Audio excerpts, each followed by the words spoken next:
Now, unfortunately, these two never signed a prenup, so Brian is seeking spousal support from Rachel. I need a man, but not me. I don't want to be independent. I don't want no bills in my name. I love being strong. I love the fact that I'm strong, but I'm tired of it.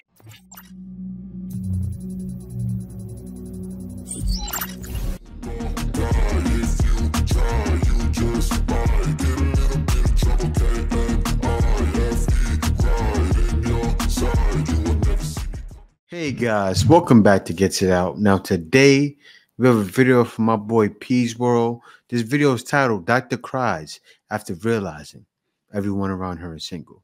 Well, that does happen, but let's get right into it and see what's going on. Let me say this. Are white guys, are they eligible for the playbook? I don't want to discriminate. Okay. But where I am in my life right now, I need black men. That's all I'm going to say. How do you say you need black men just because you was with a white guy? He divorced you. Now you need black men? What happens if that doesn't work out? Then you're going to say any white men again? Like, make up your mind. You won't turn your back on love. I believe it is out. Y'all got to give me some space for a second. Right. I need to come home for a little bit. You need to come home for What? What's that? What does that mean? You need to come home for a little bit. White guys off the table. Why? The more I hear about Rachel Lindsay's divorce from Brian Abasolo, the more honestly sick to my stomach I get. If you're not caught up, Brian actually filed to divorce Rachel back in January. Now, unfortunately, these two never signed a prenup, so Brian is seeking spousal support from Rachel. Wow. Keep in mind, these two have no children together. Obviously, Rachel probably is not comfortable with paying spousal support whatsoever. I wouldn't be either, but she's willing to cough up nearly 5 figures each month. According to new legal documents, Rachel Lindsay says based on what they each bring in per month, she would be cutting Brian Abasolo a monthly check of $9,882 in spousal support. In the documents, Rachel says she's bringing in $61,000 per month, and she calculates his gross monthly income as $13,000 from his work as a chiropractor. Brian claims he only made $16,000 in all of 2023, but Rachel is saying this is hard to believe, and that she believes he also receives some income from social media. Brian's also refusing to move out of their home and isn't paying a fair share of expenses around the house since filing divorce. I feel really, really bad for Rachel. It's a shame that they didn't get a prenup in the first place, but you can't change things at this point. And Rachel's talked about not... Now, she messed up. As soon as she... Because I would have suggested it to any guy. I would have suggested it to him. As soon as she came into money, as soon as she got on television, prenup. Right away, get him to sign it. Doesn't matter what he says, or leave him. Leave him alone. Getting a prenup, saying that she was in a completely different financial situation when they first got together than where she is now. And she also wanted to get the prenup, but it didn't seem like her and Brian were on the same page at that moment. So yeah, this is a crazy story. I just want her to be free of this situation because it's horrible. But let me know what you guys think down below. So let me get this straight. You married a white guy. Now you're having to pay alimony. Now you don't want to date white guys anymore because white guys are the issue. We've spoken about this before. People that use race as the problem are always the problem. Yeah. Now you've dated, you picked a bad white guy. Now all of a sudden you want black guys. You'll probably pick a bad black guy too. Yeah. The race ain't the problem. You picked poorly. That's the problem. And you now all of a sudden, I want to come back home, is absolving yourself of your responsibility, of your accountability in this situation. What you need to do is analyze your situation, look at what you did wrong, and improve from it. Sure. You want to come home? What the hell? I need a man. Yep. I need a man. I gotta stop it right here. I need a man because I can't pay my bills alone. Single woman in her 50s cry out. Why did you decide to cry out now? You're old. Now you need a man? She was, I don't want to say it. She was a D word. You guys know what I'm talking about. Truck driver. She got back feminine for a second. Wow. I had to call my daddy today and ask him to help me with some money to pay my bills. I need a man. She needs a man for money. Be a powerful, independent woman. I don't want to try to fix my own refrigerator. I should be upstairs doing a live, reading questions about if your exes are coming back. This is bullshit. Tired of being an independent woman. These videos just feel so wrong to me. You know, only coming to the realization that you need a man when you need something paid for or you need something fixed. You don't need a man. It don't sound like you need a man. You need a plumber. You need someone to pay your bills. Maybe you need a sugar daddy. You know, I can imagine how women would cook a man if he came out 40, 50-year-old talking about, oh, man, I need a woman. You know, look at all these dishes. Oh, shit. I need a woman to come and look at my floor. It needs to be mopped. I need a woman. They would cook him. Oh, man. Y'all want to be independent? That's great. But not me. I don't want to be independent. I don't want no bills in my name. The electric, the cable, the internet, the heat, the gas, the car note. At 36 years old, I'm understanding that being strong is not a flex, and I am tired. Do you know how bad I want to just sit down, relax, and allow someone to come in? You sound like you just got from playing football just now. I am tired. Ducking off these tackles all day. That's how she sounds. I am tired. Into my space and love me properly. Is it just me, or is it exhausting? Like, I would just like, for once, to find someone that I could finally let down my guard fully and get to be taken care of and pampered. And I see girls online who have these fantastic guys that do all this stuff for them, and I'm so jealous. I'm just sick and tired of being the strong Black woman. I love being strong. I love the fact that I'm strong, but I'm tired of it. Like, I'm tired. I want to change the narrative. Like, somebody change the narrative for me, please. Hello? I've always said this, okay? I do like being the bearer of bad news, and I'm going to give some bad news. It is too late. Sure. The idea that you can just switch it off and not be strong and independent, it doesn't make sense. The idea that you, after 35, 36 years, would just be able to allow a man to have the sort of autonomy over you that will be required in order to have this soft, pampered life. You can't do it. You won't be able to do it. Even the way you're looking at not being a strong, independent woman anymore is selfish. And it says that you're not ready, because these women never speak about, I'm ready to cater for a man. I'm ready to do X, Y, and Z. I'm ready to be a homemaker. No, it's always, I'm ready to get this sort of treatment. I'm ready to be pampered. It's always me, me, me, me, me. You're not ready. You're just tired. But it's too late. You should have figured this out 10 years ago. So I'm a single doctor in my 30s, and watching both Jen Tran as well as Ketanji Brown Jackson, the Supreme Court Justice, online about their loves or lack thereof is, yeah, it's just bringing back a lot of different memories from my past. Part of it's a little bit triggering, not gonna lie. So I'm currently single in Los Angeles, and yes, the dating in Los Angeles is not ideal, but I went to med school in Central Illinois, and it was a lot of white people from Central Illinois and just like the Midwest in general. For 4 years, I felt like I was just almost invisible, right? Like glossed over by the whole like dating pool, because, you know, when a lot of us were in our early 20s, we got to med school and we're all trying to date. And a lot of guys just preferred the girl next door, Jennifer Aniston types, which, you know, nothing wrong with that.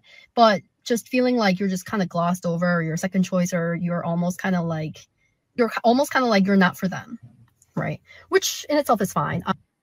But I'm confused because she was a doctor with other doctors who were looking for a soft, feminine woman, right? If they're finding a girl that's next door, They weren't looking for you. They weren't looking for the one that's doing the same profession as them. They were looking for other people.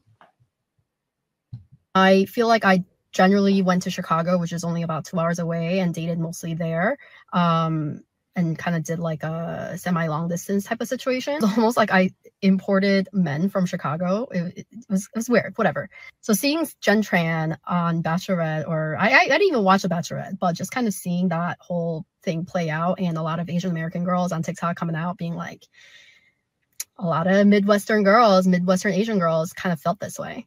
Another component of this is that a lot of our male classmates, their girlfriends that they met while in med school, a lot of them decided to follow the guys to wherever they matched. So a big portion of our career, we have no control of. We don't really have much control over where we're going to end up. Are we already seeing a pattern here? The Asian community, they're known for being very education driven, right? They push their kids. Their women are very focused on their education, are very focused on their success. What do we know about successful women? It's tough. And the fact that the men in your class, their women moved with them. Yeah.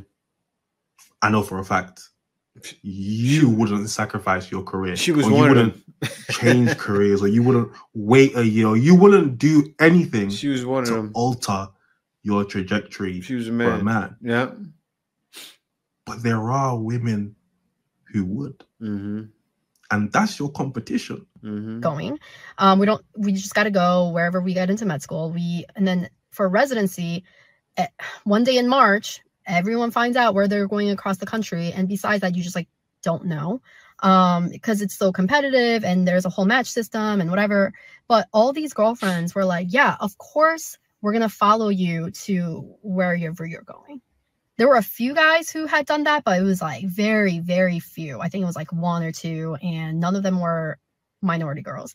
So a lot of the minority girls, I think, honestly, just kind of stayed single, sort of kind of dated. And then, you know, when we left for residency to bigger cities, met our partners or met their boyfriends and met their husbands and now happily married. And then during all this, I actually did date someone who was in another med school an hour away from me, who was a grade lower. And we dated when I had just turned fourth year. So the discussion of like, okay, what are we doing once, like, let's say if I match somewhere else for residency. And my thing was, I really want to go to New York. And the boyfriend at the time said, I'll come with you. I'll follow you. And I was very surprised and pleasantly surprised. I was kind of like, are you sure? And we were having this discussion. And then eventually it came about that what he meant was he'll follow me, but then we'd go back to Illinois. But my thing was, once I leave Illinois, I'll probably won't go back. So we broke up. And then during all of this, during med school, we came across a lot of women physicians who were in the surgical field or just a competitive field. And a lot of them were single. Even the non-surgical specialties, a lot of them were also single. It was almost like a given that female doctors at the time, this was like 10 years ago, was that you were going to be single because you chose this field and that no man was going to follow you. Oh my God. I didn't think I was going to get emotional for this, but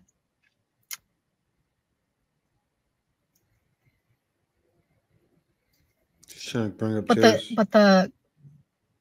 It was almost like a given that the girlfriends of these med students would follow them, but it was almost a given that the men wouldn't for the girls.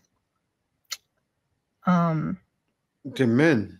So seeing There's Dr. benefit to them. Kentucky Brown Jackson's husband, who's a physician himself, saying, I'll follow you wherever you need to go, which is let's move to DC because I believe that you will become the Supreme Court justice.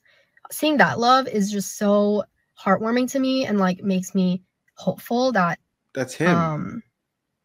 Not just that even the times are changing, right? Because I think I do see a lot of couples online, especially like the women med students and the women residents and the younger couples whose boyfriends and husbands do follow them, which is great to see.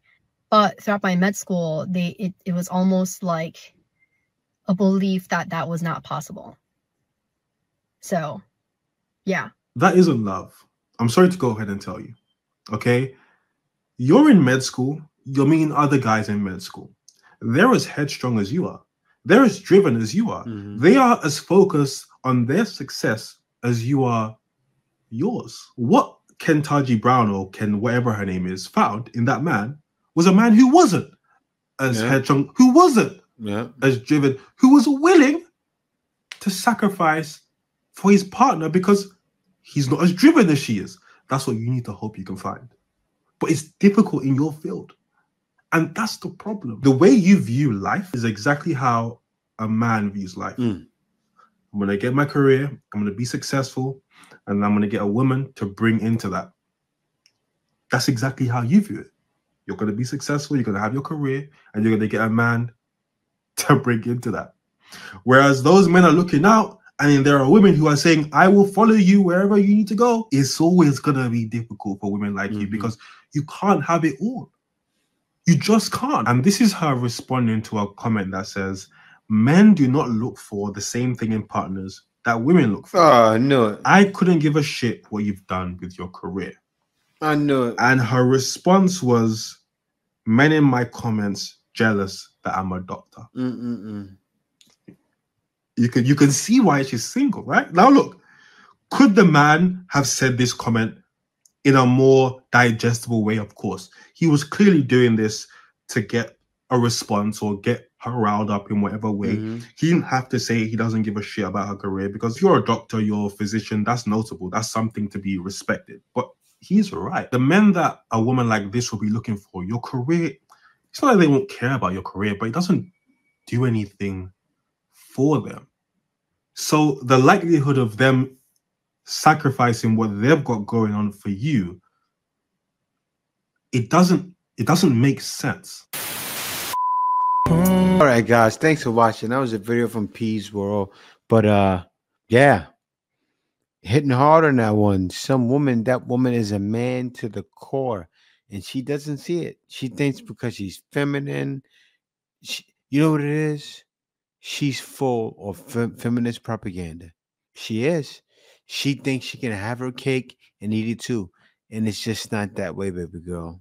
That field is more for men to bring women in, not women to bring men in. You find a man that's a doctor as well, you're going to have a hard time.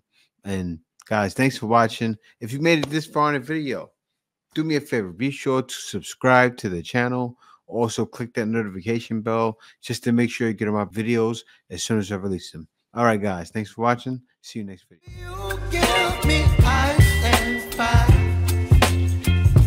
You're giving me wind and rain. You're some kind of bird.